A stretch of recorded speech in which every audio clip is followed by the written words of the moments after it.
मेरा नाम रजत शर्मा है।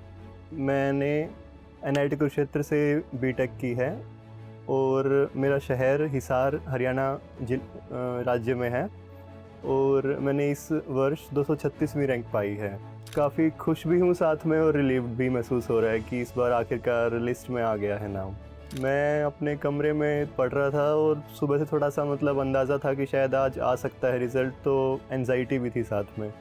तो उसके बाद अचानक मल्टीपल नोटिफिकेशंस आने शुरू हुए फ़ोन पे, तो थोड़ा लगा कि शायद अभी आ गया है। तो वही थोड़ा सा एंक्शस नेचर से वो देखा कि इस बार होना चाहिए, आ गया है क्या। तो फिर देखा तो थोड़ा सा खुशी हुई कि इस बार आ गया है।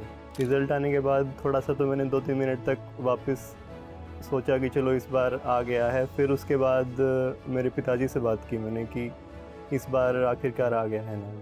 पिताजी शुरू में 2-3 सेकंड तो एकदम उसको वापस सोच रहे थे कि हाँ इस बार चलो आ गया है। फिर उसके बाद वो भी काफ़ी खुश थे कि इस बार फाइनली आ गया है नाम लिस्ट। इसमें एक चीज़ है कि क्योंकि बीच में फेलियर्स भी आते हैं जर्नी के अंदर, तो और ख़ासकर टेस्ट जब हम देते हैं तो उसमें कई बार लगता है कि क्या मैं इसके लिए वर्थ भी हूँ, कि क्या इसके लिए मैं सफिशेंट रहेगी मेरी तैयारी।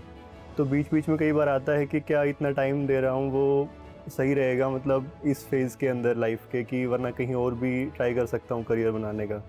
लेकिन अल्टीमेटली फिर मुझे यूँ ही लगा कि थोड़ा सोचा था मैंने कॉलेज के बाद कि एडमिनिस्ट्रेशन की फील्ड में जाना चाहिए, तो फिर वही वापस मोटिवेट करता था कि नहीं, वापस अपनी तरफ से तो बेस्ट देना ही चाहिए, उसके बाद तो रिजल्ट्स देखते हैं।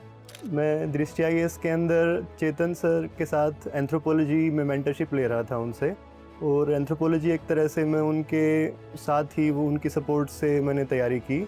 और साथ ही साथ दृष्टि आईएएस की जो वेबसाइट पर टॉपिक वाइज उनका जो स्ट्रक्चर्ड वे में आंसर्स थे, तो वो कई बार मुझे टॉपिक्स में मैं उनको रेफ़र करता था जब भी मुझे कोई शॉर्ट किसी टॉपिक के बारे में जानना है तो यूपीएससी पर्सपेक्टिव से।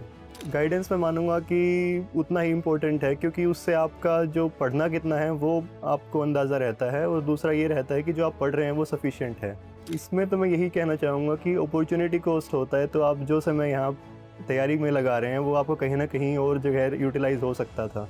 तो अगर उसमें लगा रहे हैं तो फिर इसमें पूरा दें, क्योंकि हम एक समय पर एक काम कर सकते हैं, तो उस हिसाब से सोचें कि इतना उस समय की मॉनेटरी वैल्यू भी है, और आपका हर चीज़ अगर आप छोड़ रहे हैं तो उसके हिसाब से पूरा उसमें मन लगा के तैयारी करें। कंसिस्टेंसी और परसिवरेंस मैंने देखा है कि इसमें बहुत बार आपको अगर असफलता मिल रही है या फिर आपका मूड भी थोड़ा सा ख़राब हो जाता है, क्योंकि इसमें मल्टीपल मॉक्स भी लगाने होते हैं, तो उसके अंदर मैंने देखा है कि अल्टीमेटली आपको यूँ देखना है कि आप किस लिए तैयारी करनी शुरू की थी आपने, और अगर आप उसको सोच के वापस पढ़ने बैठते हैं तो मुझे लगता है कि यही है कि अगर असफलता मिल रही है तो वापस भी आप उसके लिए प्रयत्न करें ज़रूर।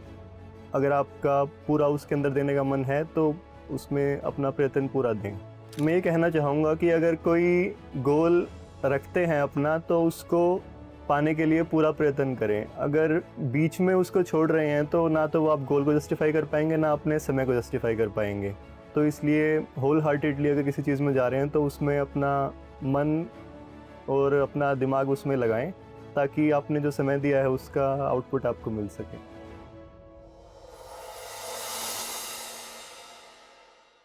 For more informative content, like, share and subscribe, and do not forget to press the bell icon to get the notifications.